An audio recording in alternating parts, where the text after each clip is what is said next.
Assalamualaikum warahmatullahi wabarakatuh.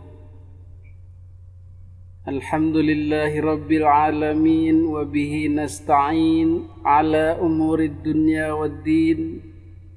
Wassalatu wassalamu ala ashrafil anbiya'i wal mursalin wa ala alihi wa sahbihi ajma'in, amma ba'du. Hadirin para netizen yang dimuliakan Allah Subhanahu wa ta'ala, pada kesempatan kali ini kita akan berbicara budaya, berbicara pergeseran budaya, berbicara pandangan budaya dan kaitannya dengan agama. Jadi pada kali ini kita akan melihat agama yang dibungkus dengan budaya. Bolehkah agama dibungkus dengan budaya? Boleh.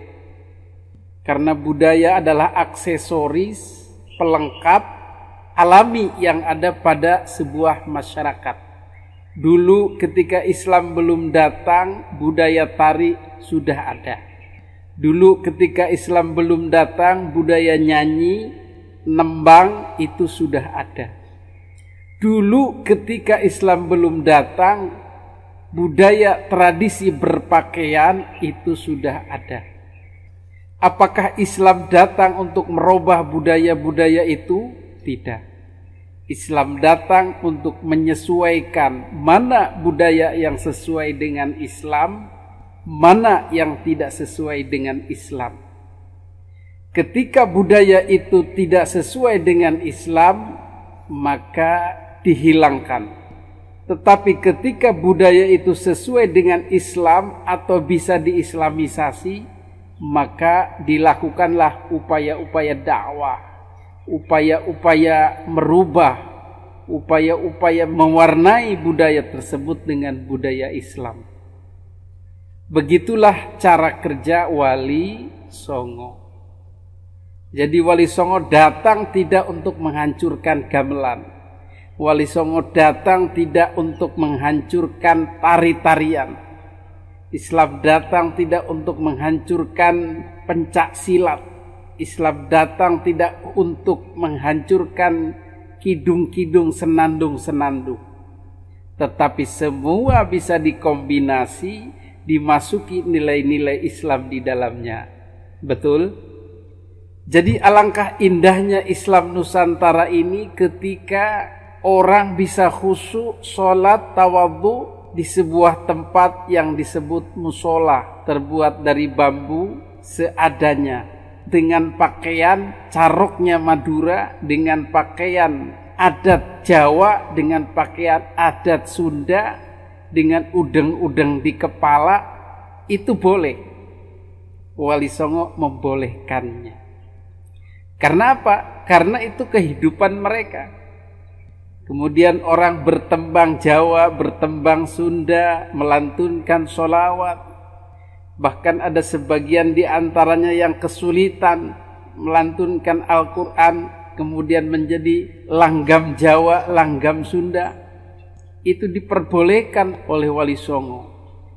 Itulah proses Islamisasi Nusantara yang penuh kedamaian, penuh penerimaan, penuh kesyukuran dari para penduduk Nusantara ini. Dan kemudian itu terpelihara beberapa tahun lamanya. Maka kemudian diperkenalkanlah pula jubah imamah sebagai pakaian Nabi yang merupakan representasi dari budaya Arab. Orang diberi pilihan, kamu boleh pakai ini kalau betah. Ini pakaian yang dipakai Nabi. Tetapi kalau tidak betah, kamu pakai sarung saja, pakai belangkon saja, pakai jarit saja. Tidak apa-apa. Para wali tidak memaksakan pakaian jubah seperti itu untuk diwajibkan sebagai keharusan sunnah. Tidak. Maka kemudian pakaian-pakaian seperti itu hanya dikenakan oleh orang-orang yang berilmu, orang-orang alim, untuk menandakan bahwa mereka adalah para pengajar. Jadi orang tidak salah pilih, tidak salah mengaji. itu budaya terdahulu dalam hal berpakaian. Jadi orang-orang alim boleh memakai imamah, memakai surban, memakai udeng-udeng, berjubah besar. Itu tandanya mereka orang alim, kiai. Tetapi orang-orang pembelajar, orang-orang awam memakai pakaian budayanya masing-masing. Hadirin yang dimuliakan Allah Subhanahu wa ta'ala, keadaan yang seperti ini terpelihara cukup lama di Indonesia. Namun setelah itu datanglah orang-orang yang memaksakan budaya-budaya pakaian Arab itu untuk dijadikan sebuah kewajiban, sebuah style yang paling tinggi, sebuah tanda kesolehan, sebuah tanda keberagamaan yang paling oke. Maka dibombardirlah budaya berpakaian, misalnya dengan pakaian jubah, imamah, udeng-udeng. Tidak mengenal alim atau bukan, santri atau kiai, semua harus berpakaian seperti itu. Ini tentu saja tidak sesuai dengan tradisi Indonesia. Karena di Indonesia yang berpakaian seperti itu adalah para alim ulama. Tetapi kemudian orang-orang itu yang disebut Ba'alawi, para habib itu, membawa budaya itu ke Indonesia sehingga Islam itu dipandang sebagai berpenampilan seperti mereka. Ini yang terjadi sekarang ini. Akibat dari bombardir kampanye masif tentang penampilan habaib ini, maka orang-orang yang pakai belangkon, kemudian sholat dengan khusyuk atau mengajar, maka dicibirlah, pakaian dukun. Pakaian dukun dipakai, orang pakai jarit, pakai belangkon, pakai pakaian adat Jawa, dicibir, pakaian dukun. Pakaian adat Sunda, adat Jawa, adat Minang, adat Sulawesi dan lain sebagainya dicibir. Yang benar yang mana? Yang Islami yang mana? Yang itu seperti habaib itu, jubahan, imamahan, surbanan, seperti itulah Islam itu. Sehingga budaya-budaya Nusantara dicibir, diledek di rumahnya sendiri. Maka sekarang ini orang-orang yang memakai pakaian-pakaian tradisional tetapi faham agama itu dipandang sebelah mata dibanding dengan orang-orang berjubah, berimamah, bersorban tapi kurang faham agama tetapi dia habib. Itu lebih dihormati ketimbang yang tadi itu. Kiai Said Akil Siraj, kemudian Kiai Haji Marzuki Mustamar Gus Dur yang hanya dalam tanda kutip berpakaian batik dan peci hitam, itu dipandang dalam budaya Arab Yaman itu tidak Islami. Tidak ada wibawa keislamannya, tidak ada pancaran solih-solihnya. Kenapa? Karena batikan pecian. Itulah pergeseran budaya yang dikait-kaitkan dengan kesolehan, dengan agama.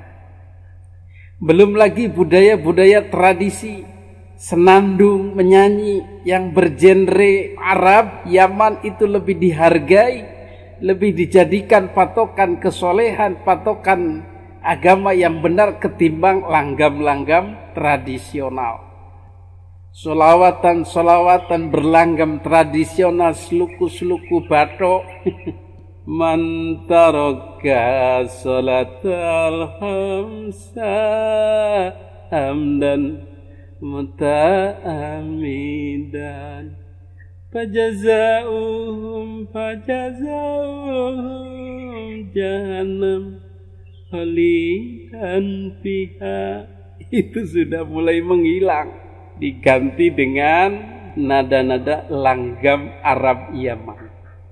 Bagaimana dengan tarian-tarian daerah yang diperagakan para santri, tari-tari pencak silat yang diperagakan para santri mulai menghilang, mulai dianggap aneh, tidak Islami, digantilah menjadi tari Zafin Yaman itu.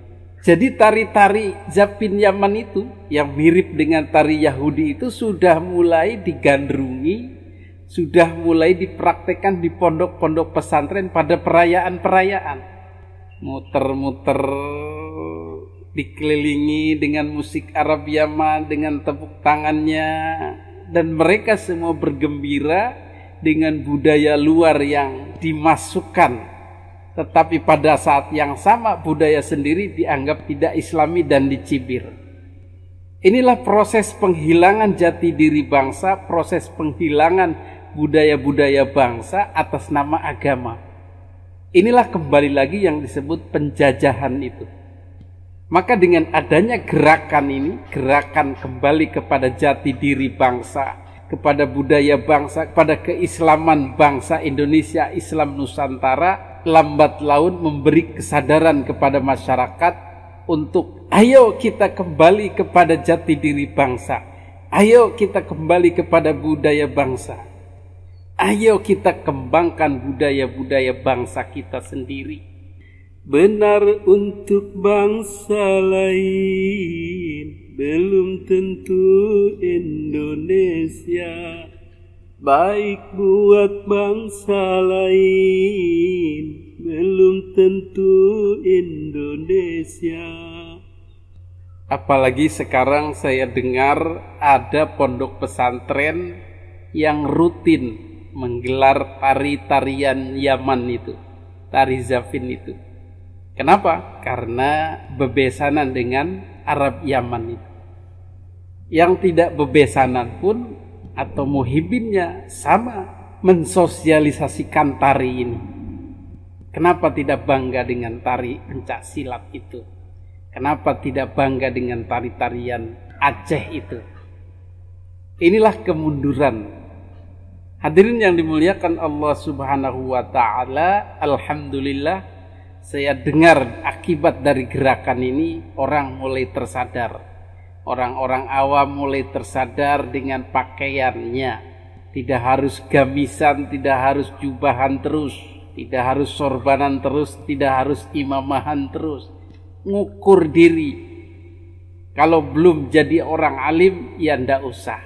Kemudian pakaian-pakaian tradisional, budaya bangsa mulai dilirik lagi, mulai diperhatikan lagi.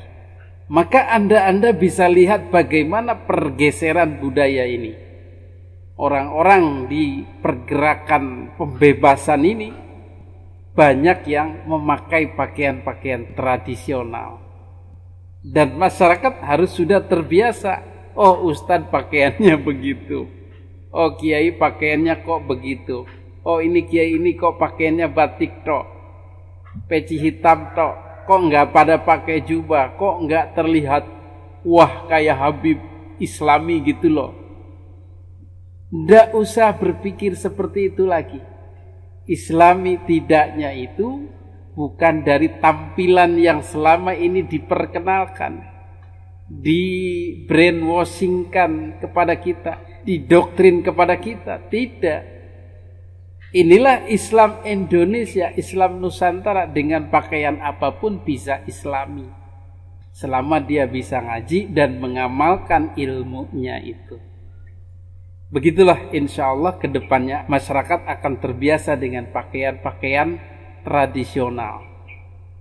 Pakaian-pakaian budaya kita, budaya asli Indonesia, atau budaya-budaya yang sudah mengalami akulturasi. Dan insya Allah kita tunggu para habaib itu untuk mau menerima budaya Indonesia. Kita masih menunggu mereka memakai batik dan peci hitam. Melihat bagaimana mereka kompak menggunakan batik dan peci hitam atau sekedar baju tradisional, belangkon dan lain sebagainya. Mau apa enggak? Karena mereka kan sudah menyatakan diri orang Indonesia, berdarah Indonesia. Harusnya adaptif dengan budaya Indonesia. Merekalah yang harus mengerti, mengikuti budaya kita, bukan malah kita mengikuti budaya mereka. Begitulah kira-kira progres ke depannya dari gerakan nasab ini, gerakan pembebasan diri dari penjajahan spiritual dan penjajahan budaya ini. Hadanallahu wa iyyakum ajma'in. Wassalamualaikum warahmatullahi wabarakatuh.